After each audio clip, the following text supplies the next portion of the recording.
Okay, hi everyone. So today we have Arindam from ISER Pune. So he is going to tell us about classical features of 3D supergravity with positive cosmological constant. Yeah, go ahead. Yeah, thank you. Hello and good afternoon, everyone. So I'm going to talk about 3D supergravity with positive cosmological constant, and I'm going to discuss some classical features about it. And this is based on this paper that I. Oh, by the way, my cursor is visible, right? Yes, yes. Yeah, okay. Okay, so by now everybody is well acquainted with the importance of understanding gravity in de Sitter, but let me just repeat what everybody just says, which is that there are at least two scenarios in which we know that de Sitter gravity plays a very important role. Firstly, during inflation. Uh, at that time, the standard theory is that we can approximate our universe with a de Sitter background with a very large positive cosmological constant. And of course, in our current cosmological observations suggest that we are currently in a phase of accelerated expansion, which can be caused by a small but positive cosmological constant. But gravity in de Sitter comes with a lot of problems, especially if you want to consider supergravity, for instance. And one of the problems is technical, in the sense that in a generic dimension, the symmetry algebra of de Sitter is SOD, 1, where D is the space-time dimension, and it cannot be supersymmetrized. Okay, it's just this algebra cannot be encoded into a superalgebra. That is a problem that Nahm, for instance, discussed, and later, particularly for the case of de Sitter superalgebras, this was discussed in this paper. And if you want to consider, for instance, holographic systems, I mean, these ideas of holography in de Sitter, along the line of Strominger and others, this DSCFT correspondence and so on and so forth. The problem that occurs there is that de Sitter comes with cosmological horizons. So where should the holographic screen be is a tricky question. And what you will see that both these problems actually get solved if you consider 2 plus 1 dimensional gravity. Arindam? Yeah. So I have a question. So Yeah. which is about this third statement. Mm-hmm. So which is about, like I understand that a solution to a gravity theory will have an isometry, right? But the gravity action on its own has a general coordinate invariance, right? That's true, yes. So now suppose I take some supergravity theory, and I take some solution, like let's say, one of the spherically symmetric black hole solutions. Right. Is it necessary that the isometry algebra be supersymmetrized? I mean, maybe it does not preserve any of the supersymmetries, but it's still a solution to the. Yeah, that is right. It may not preserve the supersymmetry, but yeah. So when I talk about what I mean by it cannot be supersymmetrized is that you can start, of course, you can start with a supergravity theory, and then you can say that this allows for a de Sitter solution which spontaneously breaks the symmetry. Right. Yeah, but I'm saying that if you want to preserve supersymmetry, I see. Yeah, so if you want to use the power of supersymmetry to analyze the solution, that's not possible. Yeah, that's not possible in a de Sitter background. I see. Okay, thanks. Yeah, and we'll see that these problems solve themselves when you consider 2 plus 1 dimensional gravity. So let's take a very brief detour to 2 plus 1 dimensional gravity. So the if you consider 2 plus 1 dimensions and calculate the degrees of freedom of the metric, you'll see that it turns out to be 0, which means that the metric has no propagating degrees of freedom, which is another way of saying that locally the metric is determined just by the value of the cosmological constant. Okay, so if the cosmological constant is 0, the metric, the space-time looks locally just flat. If the cosmological constant is positive, it looks de Sitter, and negative, it looks ADS. There is no gravitational waves or anything. There is no such local excitations of gravity. Okay, and And people always suspected that because of this, it may turn out that the 2 plus 1 dimensional gravity is behaves like a topological field theory. And what these people, and more famously Witten, showed in '88 is that 2 plus 1 dimensional gravity is a topological field theory. It's just equivalent to Chern-Simons theory.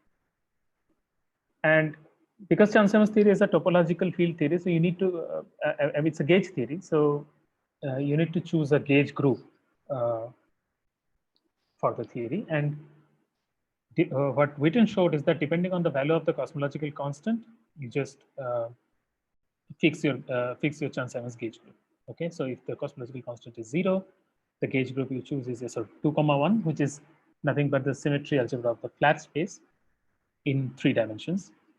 If the cosmological constant is negative, the gauge group is SO 2,2, which is the isometry algebra of ADS 3, and similarly for lambda greater than 0, you should choose SO 3,1, which is isometry algebra of DZ2. Along with the gauge group, what you should also demand is that that group must have a non-degenerate invariant bilinear. Otherwise, you cannot write the Chern-Simons theory.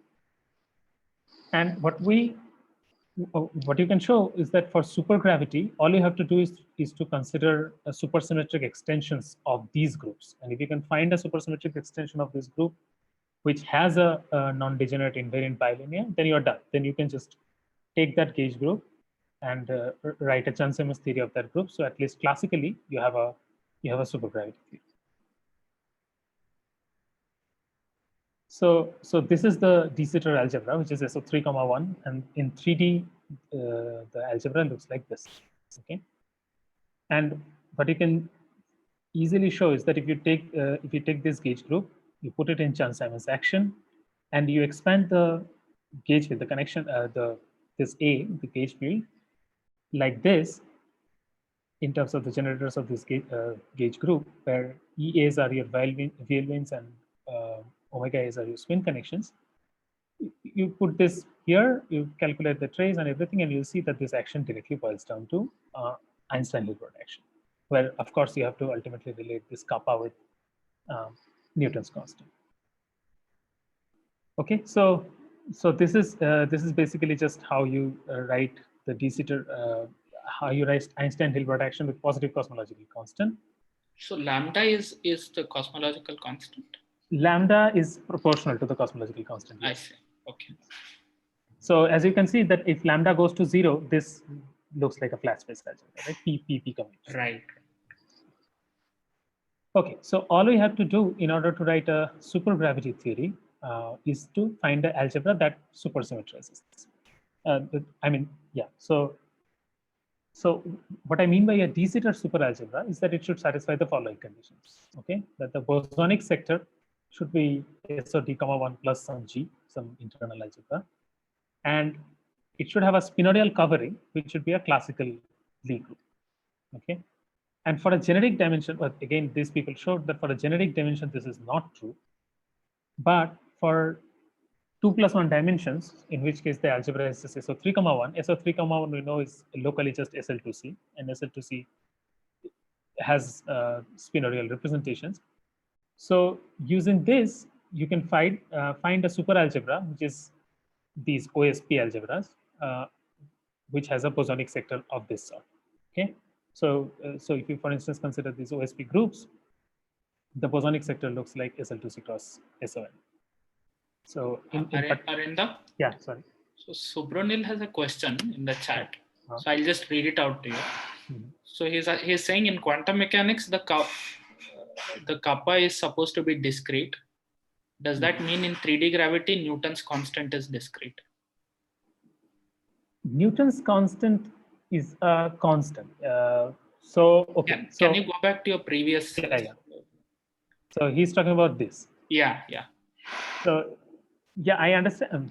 Okay, let me just rephrase it. So when you write kappa in terms of gravitational theories, it will have both Newton's constant and it will also have the ADS or DS radius in it. Okay. Right.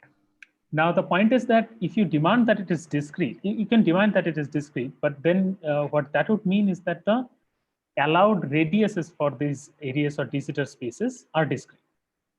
But the number would turn out to be so large that it will look like a continuous spectrum. I mean, you cannot distinguish. I mean, you understand the difference will be of the order of. I mean, I forgot exactly what proportionalities factors come there, but it will be a very small number.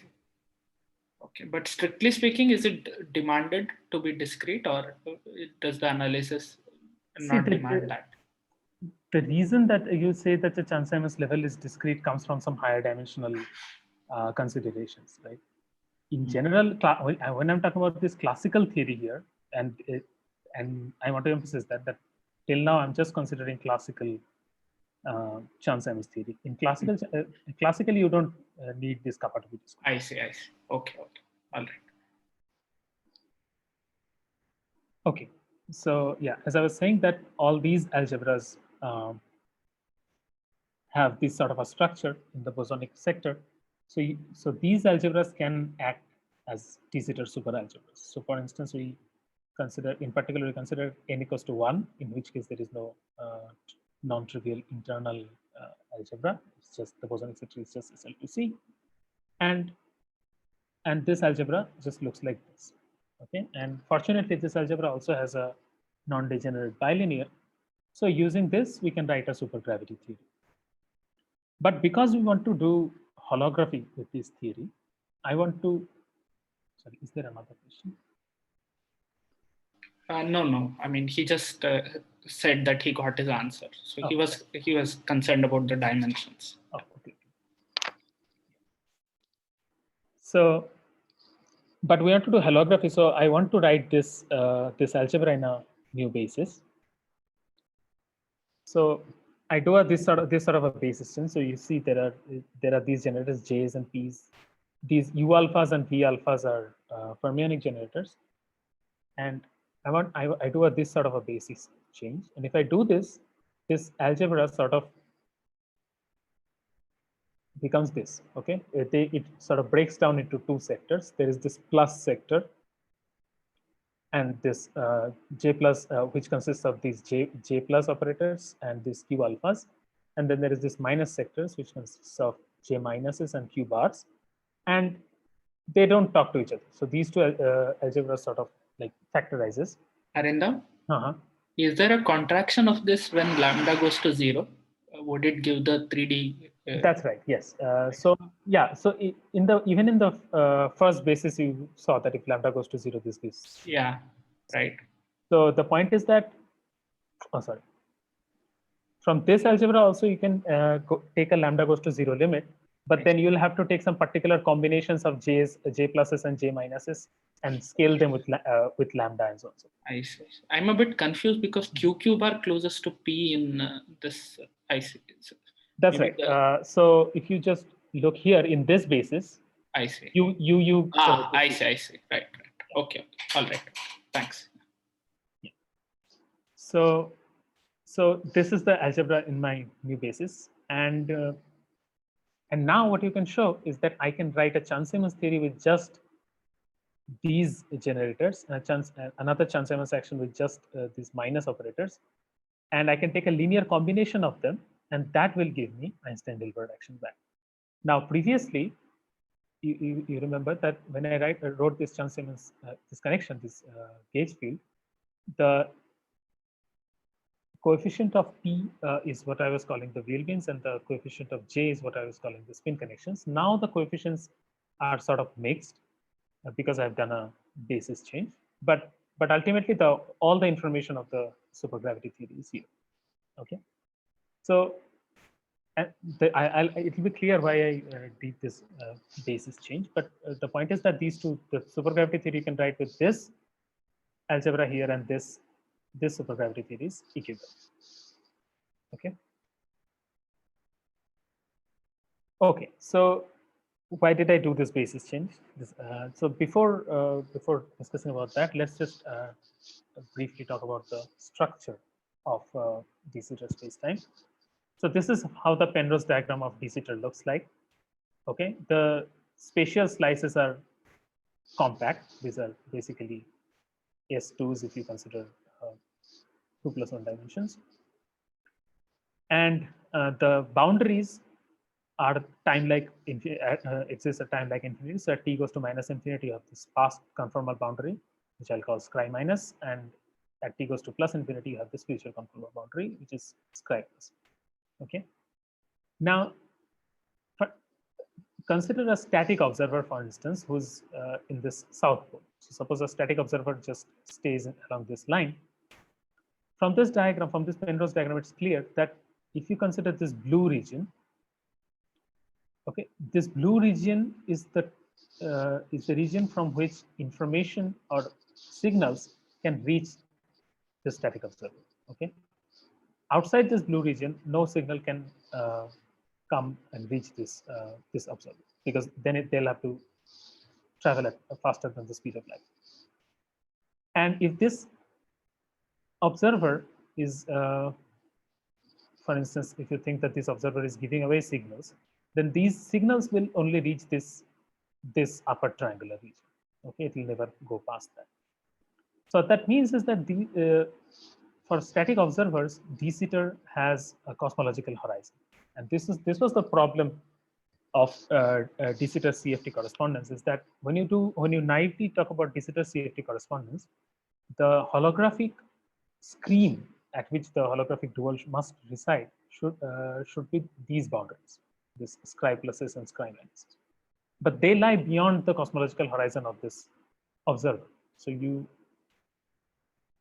so it's very tricky to understand what that means. That if there is a cosmological horizon, this observer can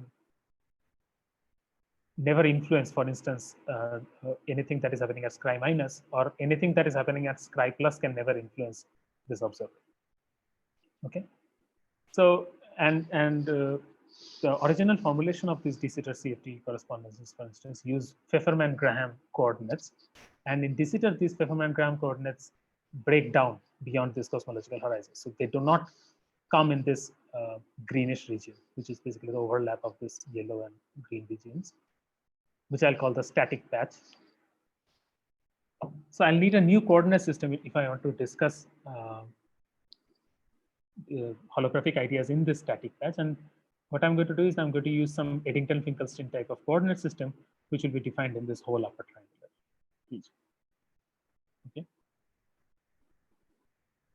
Yeah. So as I just said, that the past and future conformal boundary of de Sitter is inaccessible to static observer. In his original proposal of DS-CFT correspondence, what Strominger showed is that you don't actually need both these two boundaries to discuss holography. In fact, every point in this past conformal boundary is antipodally matched with one point in this future conformal boundary.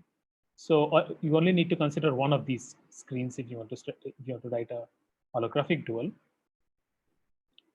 But in 3D, again, we will see that because gravity is topological, what I can do is that I can use I can just gauge away this radial dependence. Okay, so I can choose a gauge of this sort for my gauge field, and what that would mean is that this gauge field factorizes in this way. Okay, where the form of this B, the radial dependence is actually fixed; it's trivial, and that means all the dynamic, not dynamics. I mean all the features of this of the, for instance, asymptotic phase space will be encoded in this small a, which is just a function of u and phi.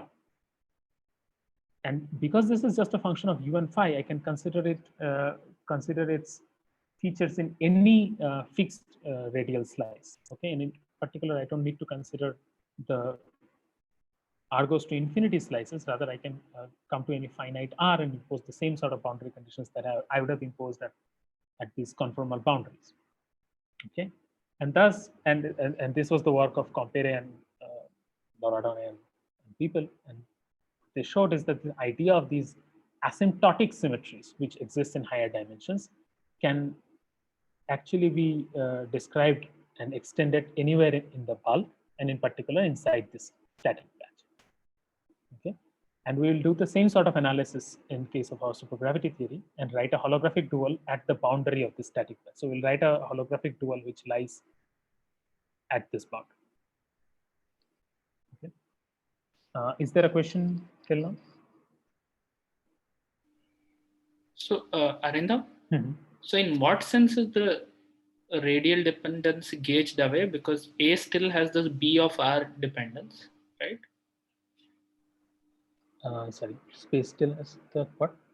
A of AUR phi still has an R dependent term, right? That's right. Yeah, I'm saying it's gauged away in the sense that I know the form of B of R, and what I mean by this is that when you fix the asymptotic phase space, okay, this B of R does not come there. It doesn't contribute.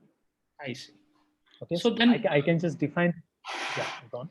You know, in ADS-CFT, like the radial coordinate serves as some sort of energy scale in the boundary theory. So here, that's not true. No, it's even more trivial than that. I mean, there it sort of induces a RG flow and stuff like that. Right. Yeah. Dimension. But here it's not. Here the radial dimension simply doesn't matter. I see. And because it doesn't matter, what I can do at R goes to infinity, I can do it at a finite R slice itself. I see. Okay. All right. Okay. Yeah. I'm a bit confused actually. So you're right now in global digital, right? That's right. And then, in what sense is the boundary holographic? I mean, you basically have some sphere that is moving in some time, right. And then you're essentially saying I can I can put data on the sphere and say what happens in the future. Isn't that like any Cauchy problem? Isn't that how is this holography? Sorry. So I mean the second point here, for example. Right, it's basically saying that the dual CFT can be expressed in either scri plus or scri minus. Right. And scri plus or scri minus are, I mean, they're just both just a sphere. It's basically like an initial value problem, right? It is initial value problem. Yeah, I understand. But the point is that I want to study the dynamics in these surfaces itself, right? I don't want to evolve these surfaces to see what happens. Okay. So. You're right. So these are just spheres, right? So what sorry. So what I'm trying to say is that the dual for a de-Sitter gravity theory is a Euclidean CFT. Okay. So I don't need to evolve that CFT in time to see. I mean, this is a Euclidean CFT. So I'll calculate, for instance, my correlators in that sphere itself, and that will tell me about the evolutions of the systems that are like whatever colliding and doing something about. Right. So what is the equivalent of this evolution? Like this, what is the notion of time on the particular sphere? Is there a good answer? I mean, in the sphere, you can define some sort of a Euclidean time direction, right? As I said, this is a Euclidean CFT. So the same way you calculate Euclidean CFT correlators, for instance, you will have a Euclidean time-like direction locally. Okay. And you can calculate some correlators, and you can ask how varying that time parameter, how they change, and so on and so forth. Right? I see.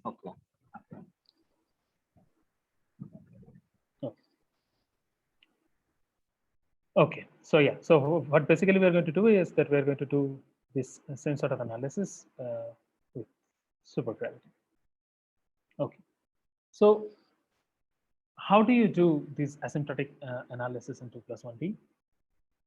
Since gravity is topological, in 2+1D, its behaviors crucially depend on how you impose the boundary conditions. Okay, and the boundary conditions on, for instance, the matrix comes from demanding some particular asymptotic structure. So this happens even in the case of 4D, where you demand asymptotic fall-offs at close to null infinity, and that gives you some sort of boundary conditions on the matrix. And because I know how this matrix, how the VLBNs and spin connections construct my gauge field, I can translate the boundary conditions on the matrix and write them in terms of the boundary conditions of this gauge field A. Okay, and then I can construct the particular sort of gauge transformations that preserve those boundary conditions. Okay, and I can construct charges corresponding to those, and they'll constitute the symmetries, because I'll say that my gauge transformations that preserve this boundary condition on A are what constitutes my asymptotic symmetries. Okay, and from there I can construct the asymptotic symmetry algebra. Okay, and this is the kind of work that was started by Brown and Heno even before ADS-CFT, and then later extended to flat space holography for Barnage and stuff, and a lot of collaborators. Okay. So when I write in terms of Eddington-Finkelstein coordinates, the de Sitter, the asymptotically de Sitter space-time, sorry, this is a typo. The asymptotically de Sitter space-time basically looks like this. Okay, this is so this is going to be my, so all the metric that looks like this, where M and J are arbitrary functions of U and phi, are what I call my, not arbitrary, of course, but I can put this solution in Einstein's equations and they'll yield some constraints on M and J. But these is the generic structure for asymptotically de Sitter spacetimes in 2+1 dimension. Okay.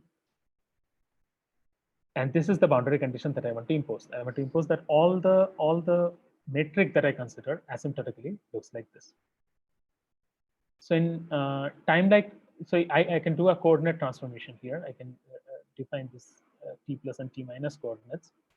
And in terms of these, if I put this in Einstein's equation, what the M and J behaves like this. So what I can show is that I can write M in terms of this linear combination of L plus and L minus, and then and J in terms of L plus minus L minus, and these L plus is just a function of T plus, and L minus is just a function of T minus. Okay.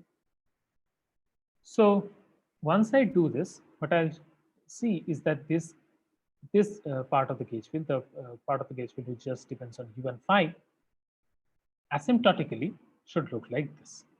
Okay. As I said that because of the basis change, now I have two Chern-Simons fields, A and A bar, and the A field asymptotically should look like this, and it should only have a T minus component. It should not have any T plus component. And A bar field asymptotically looks like this, which only has a T plus component and no T minus component. Okay? So that is the reason I did the basis change earlier, so that I get this sort of simplification here. Arindam? Sorry, I'll ask a naive question. So what is taken to infinity for to reach the boundary? Sorry, what is taken to? Oh, you mean which coordinate takes? Yeah. R. I see. Okay. Thanks. Yeah. Okay. So these are the boundary conditions that I have on matrix, but I also need boundary conditions on the gravity fields that I have in my supergravity field. Okay. So in order to extend the boundary conditions to supergravity, what I should do is that I just look at this solution and I'll see. So this is just a purely bosonic solution, right? And it will not be invariant if I act upon it by the whole de Sitter supergroup. Okay. So what I'll do is that I'll try to find the most generic element of this sort, which is invariant under the whole supergroup. Okay, and similarly for this one. So if I do that, I'll get. Sorry. In the last slide, so you took this form of the metric by saying that this is the metric for asymptotically ds spacetime. Right. And that gave you this boundary condition, right? Because you had the metric itself. Exactly. So what are the assumptions made there? What are the assumptions made to derive this formula? Like when you say asymptotically ds above that line, what does it mean? Because because that information is not there here. It looks cyclic, right? Because the boundary condition we are seeing below. Right.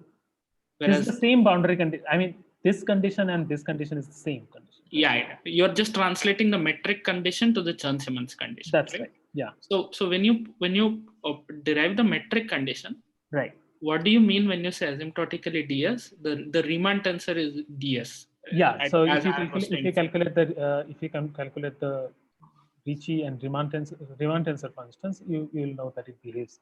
I mean, it is a constant tense. I see. Okay. So okay. All right. So what you have done is you have just converted it into the Chern-Simons field. That's right. Okay. Yeah. All right. Okay. And now the good thing about this is that what I can try to do is that I have this boundary conditions on the matrix, And in order to find a compatible boundary condition on the gravity, I won't have to do much work.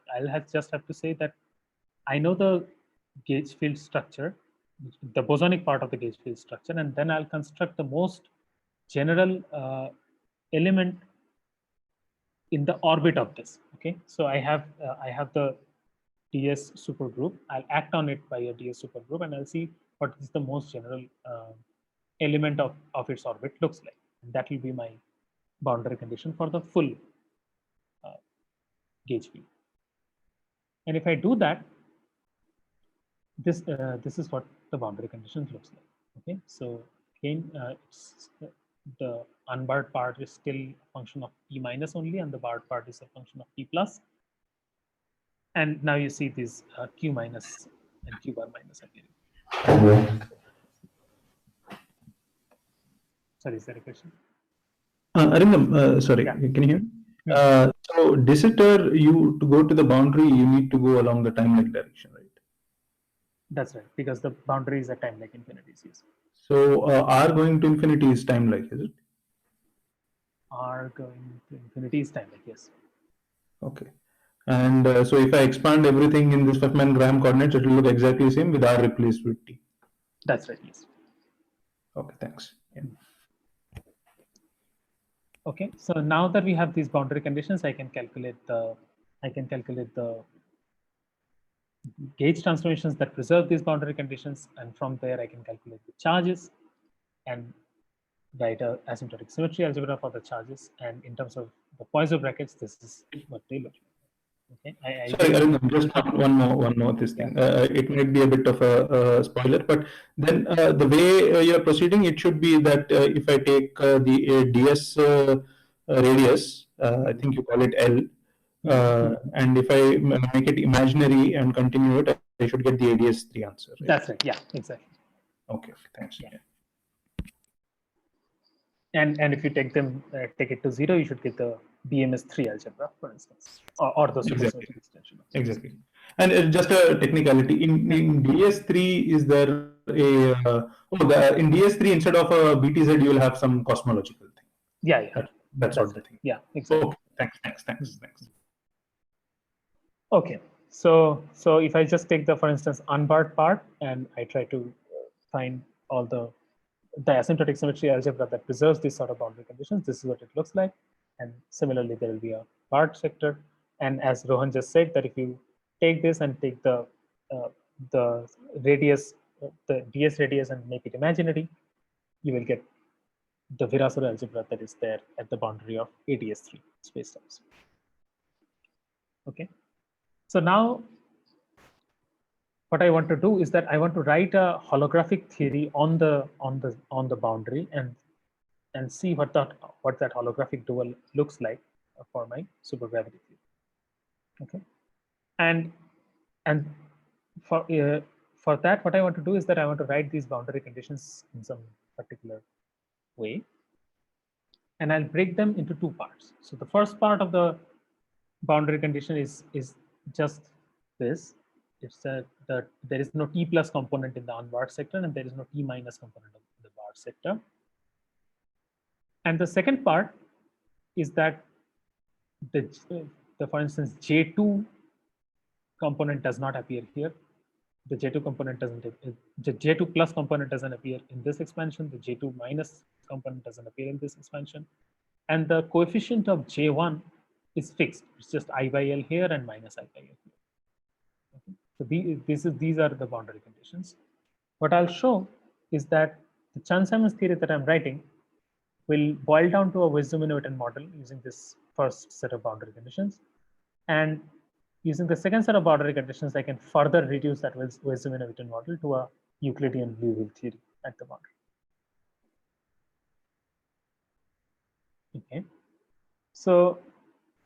Okay, so firstly, what I'll show is that if you this boundary condition is not compatible with the well-defined action principle, and to see that, first I'll write the Chern-Simons action explicitly. I'll break it down in terms of all these coordinates, and this is how the Chern-Simons theory looks like.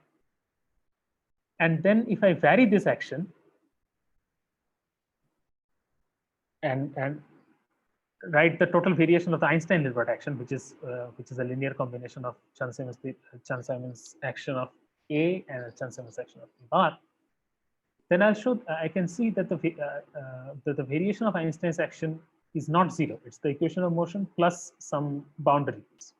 Okay, and these boundary pieces will not go to zero if I impose this sort of boundary conditions.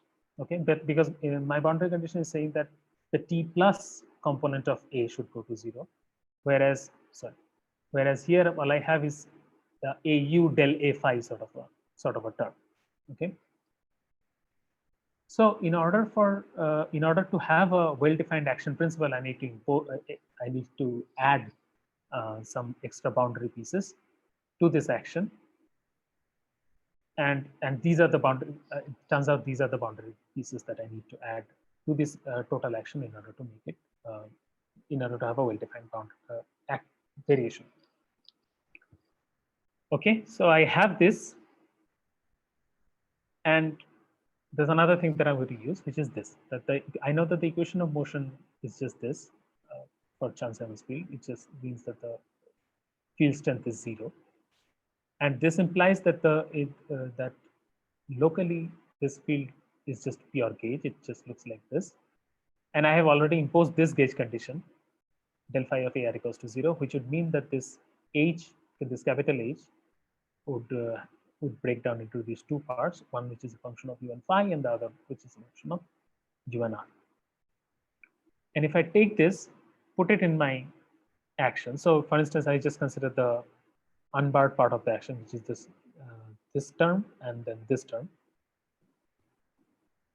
Then I'll see that because of this sort of factorization, this term, this part of the action just reduces to sort of chiral Poisson-Newton model or anti-chiral, depending on whatever. The point is that there is a del phi H and then there is a del minus of H. And the barred part reduces to a chiral or anti-chiral. The other, I mean, one of them have a particular current in a particular direction, and the other one has a current in another particular direction. Arindam? Okay? Sorry, I'm a bit confused. So we still, I mean, I understand that since it's a Westermann-Witten model, we still have a three-dimensional, integral. Yeah. But what I'm confused by is where did we go to the boundary? I mean, this looks like some field redefinition to me so far, up to like some. No, but you see, I added these extra boundary pieces. No? Yeah, that you would need anyway to make the action variationally well defined, right? That's right. So what you have below is the proper action, right? Mm-hmm. Which is well defined with respect to variational principle. Right. Then what are the steps carried over? You solve the equations of motion and then substitute it back, is it? Yeah, I solve the equation of motion, I impose my gauge condition, and then I substitute back there. I see. Okay, so with respect to the bulk, this is a pure gauge thing, whereas in the boundary, this is a field. Is that That's how? right. Yeah. I see. Okay, all right. Okay, and then I can combine these two, and I'll get a non-chiral Westermann-Newton model. Okay, all right. Yeah, but as you just said, that I still have a bulk piece, and what I'll do is that I'll further impose my other boundary conditions that I have, and I'll reduce them to a theory that lives completely on the boundary. Okay, great. Yeah. So if I combine these two, I'll get a non-chiral Westermann-Newton model where the fields. Oh, sorry. This should be plus. Okay, this is plus and this is minus, and where the fields are related to the fields of the chiral Westermann-Newton model through these identifications. Okay, and now I want to impose my second set of constraints. In order to impose my second set of constraints, what I do is that I take these G fields and I do a Gauss decomposition of them in my symmetry algebra, and so I write the field G, for instance, in terms of these three components, G plus, G0, and G minus, but they look just like this. Okay, I have expanded this G in terms of all the generators of my algebras, and these X, Y, phi, and psi plus and psi minus are the fields, generic fields. Okay. So in order to, so now I have, because I have this Weiss simulator model, I know that I have two independent currents given by this J and J bar, which is G inverse DG and minus DG G inverse. Now I can substitute instead of G this H inverse H bar, and I can show that with this sort of substitution, J just becomes this. Okay, J I'll just, if I substitute H inverse H bar, J becomes A bar minus G inverse AG, and J bar becomes A minus G inverse A bar G. Now again, if I use the first set of boundary conditions, which is that A does not have a T plus component, for instance. So if I consider this current J and I consider its T plus component, so this part just goes to 0 and it's just equal to A bar plus, okay, the T plus component of A bar.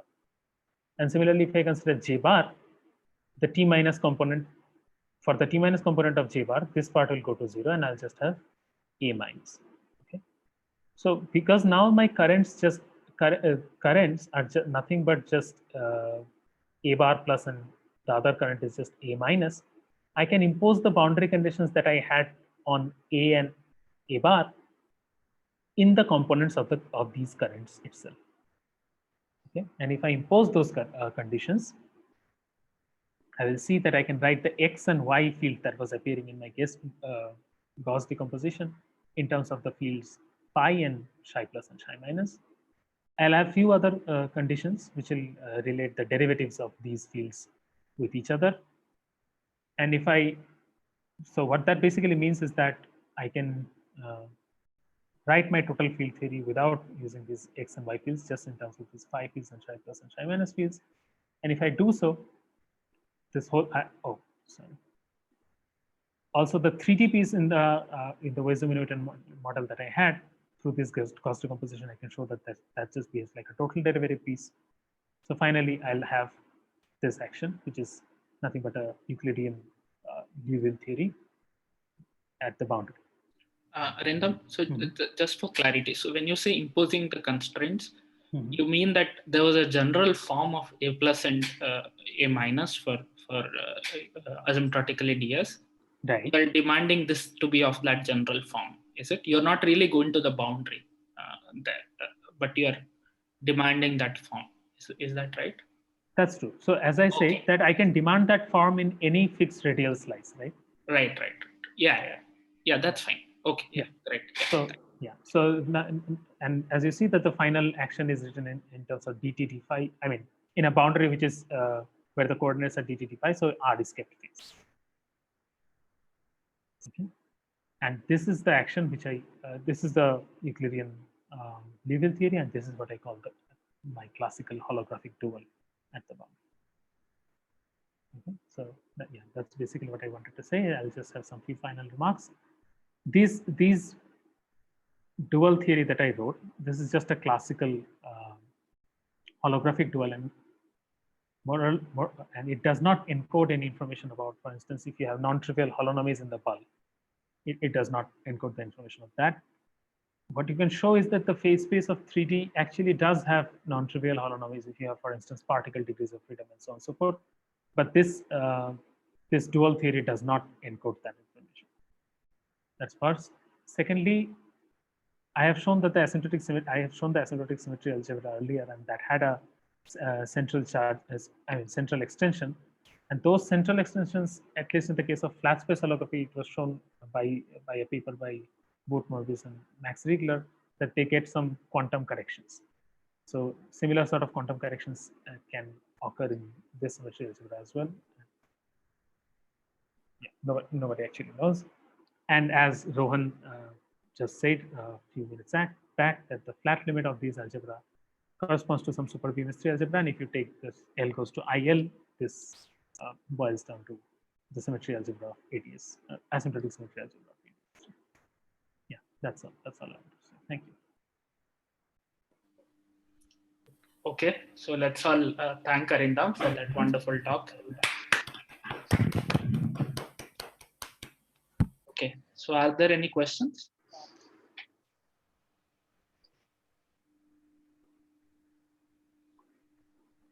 Arindam, so So there are so basically you can do this procedure with some other boundary conditions which are there for ADS, right? You can That's true. impose the similar. So so these are basically the Brown-Hinault sort of boundary conditions. Yeah, and I must say that because Rohan, for instance, has worked with a very different sort of boundary conditions in ADS, and I think there was a paper which discussed the most generic boundary conditions in ADS and so on. Yeah. So you can do this same sort of analysis in DCTER as well. Yes. So each of those different boundary conditions, just to say, also has this Weissenberg-Hamilton analog. Yes. But they will ultimately definitely boil down to these Weissenberg-Hamilton sort of theory. But whether, I mean, once you finally write down this Euclidean Liouville theory, how the structure, I mean, how this theory looks might be just different. So there is a way of actually getting, like, forgetting about the bulk. You can work completely with Weissenberg-Hamilton theory and the level at which you impose these different boundary conditions. So first of all, working with ADS or DS corresponds to either working with Lorentzian Weissenberg-Hamilton or Euclidean Weissenberg-Hamilton. Am I right?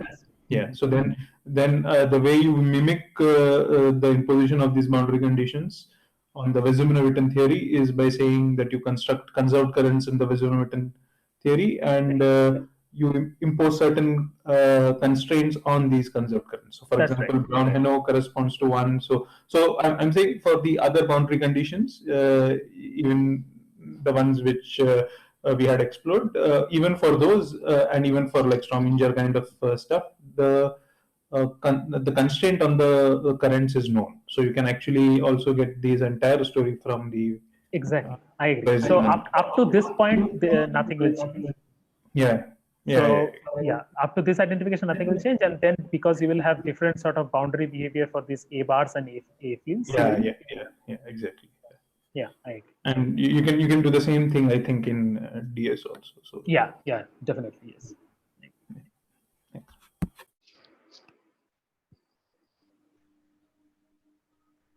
Okay, more questions?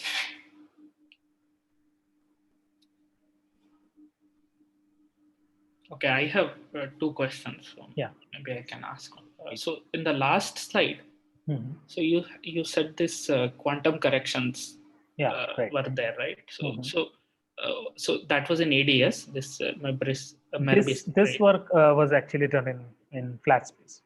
I see. So how do you incorporate quantum corrections? I am not entirely familiar with this work, but they consider these sort of coadjuvant orbit formulation of these. I see. BMS sort of observers, and I see.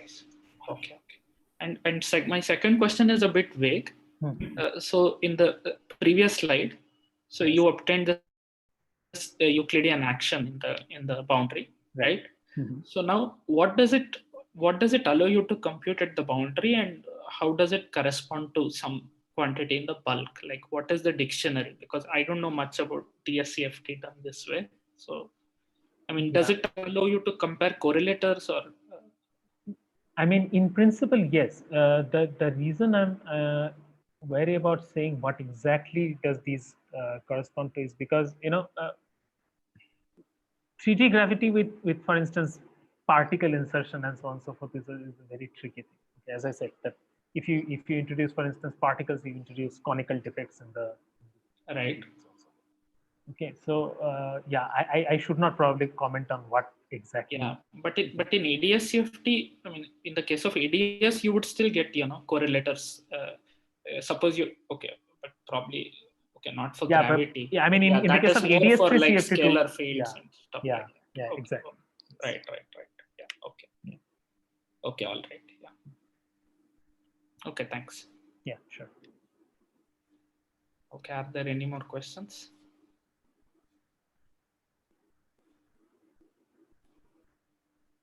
I've just one question. It might be a bit vague. Right. So it's much along the lines at what Subbu asked. So in ADS-CFT, when you have these Virasoro modes, or what you call Brown-Hinault modes, it is known that in the CFT2 that these modes actually correspond to this vacuum block, and this contribution has been deduced. So this is going into a different direction. Usually, it's not the people working with asymptotic symmetries who would be working in this area. So it's mostly like Fitzpatrick, Kaplan, and those set of things. But what was shown is that you can actually try and get the Virasoro block contributions in the CFT, and these Virasoro block contributions are something which are encoded in your asymptotic symmetries, because asymptotic symmetries are Virasoro and stuff. So, is there a similar thing which one can like expect to hold in, like, because now you have a Euclidean CFT, right, and you have same kind of asymptotic symmetries here, right?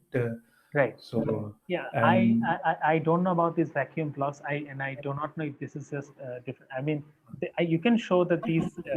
I mean, in the case of ADS3CFT2, these LNs in the CFT that you have, right? They basically sort of create new boundary gravitons and those sort of excitations at the boundary. Right? Exactly. So in the CFT language, it is these gravitons which are being exchanged in the bulk, which are mimicked in the CFT by exchange of the stress tensor and its descendants and stuff like that. Yeah, exactly. So that stress tensor, since you're in 2 dimensions, is continuously related to the vacuum because of Virasoro symmetry. And therefore it is called the vacuum block. So the boundary gravitons which you're seeing here are exactly the vacuum blocks which are happening, and the way they actually contribute. So if you imagine, since we are doing ADS as a holographic theory, if you imagine a 4-point correlator in the CFT, then with like 4-point correlator of small conformal dimensions as compared to central charge, then the 1/c correction can come from these conformal blocks. Okay. And that amounts to exchange of gravitons being exchanged with the dual scalar when they are scattering in the bulk. So they have the CFT answer is known independently by CFT techniques, but it matches to something physical that you can do in the bulk. So basically completing the holography dictionary. Right. Yeah. So, I expect that something like that should hold here as well, but I'm should not hold here. Yeah. Okay. Interesting.